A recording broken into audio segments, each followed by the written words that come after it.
আমি শুধু একবার আপনাকে চোখ দুটো বন্ধ করতে বলবো। জানি না আপনি কি দেখতে পান। আমি দেখি ছোট্ট একটা মুখ, তুলতুলে গাল, খাড়া খাড়া চুল, আমার ছোট্ট সেই মেয়েটার প্রথম পায়ে হাঁটা। সে নিষ্পাপ মুখটার দিকে তাকিয়ে আমি প্রথম জেনেছিলাম পৃথিবীর সব সন্তান আমাদের, আমরা যারা বাবা আর মা। আমি জানি আপনার চোখে সেই একই দৃশ্য ভেসে ওঠে।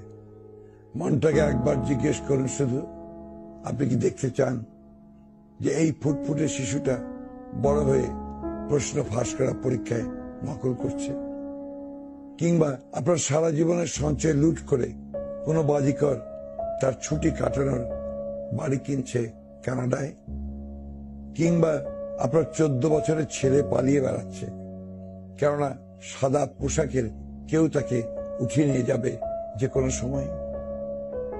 একটা দেশ কোন রাজনীতিবিদ বদলায় না, বদলায় তার মানুষ, সাধারণ জনগণ। তারা কোনো ইউনিফর্ম পরে না, তার শুধু একটাই আশা, বুকে রেখে মাটিতে শুয়ে পড়ে। এই সুন্দর দেশটা আমরা আমাদের সন্তানদের কাছে দিয়ে যাব। আমি সেই বাবাকে বলছি যিনি মৃত্যুর আগ মুহূর্তে তার মেয়ে ভয়াক্ত কণ্ঠে শুনতে চান না, বাবা তুমি কান্না করছো কেন?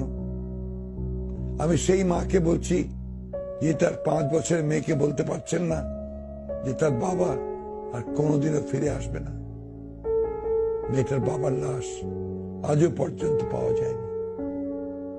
আমাদের আর কোনো ভয় নেই। এই হৃদয়ে বাংলাদেশকে বসিয়েছি এত বড় জায়গা জুড়ে যে সেখানে ভয়ের আর কোনো জায়গা নেই। আপনারা বেরিয়ে আসুন। বাংলাদেশের সব বাবা আর মা তাদের সন্তানদের জন্য আজ কিছু দিয়ে যাবে। একদিন তারা জিজ্ঞেস করবে, আমার এই দেশটা যখন মৃত্যুপুরী হয়েছিল তুমি কি করছিলে মা? আমি জানি আমাদের সবচেয়ে সুন্দর দিন দিয়ে আমাদের সামনে। সেই দিনগুলো আমাদেরই জন্য, সেই দিনগুলো আমাদের সন্তানদের জন্য। আমরা এই দেশটা তাদের হাতে দিয়ে দিতে চাই। আমাদের আজ আর কোনো ভয় নেই।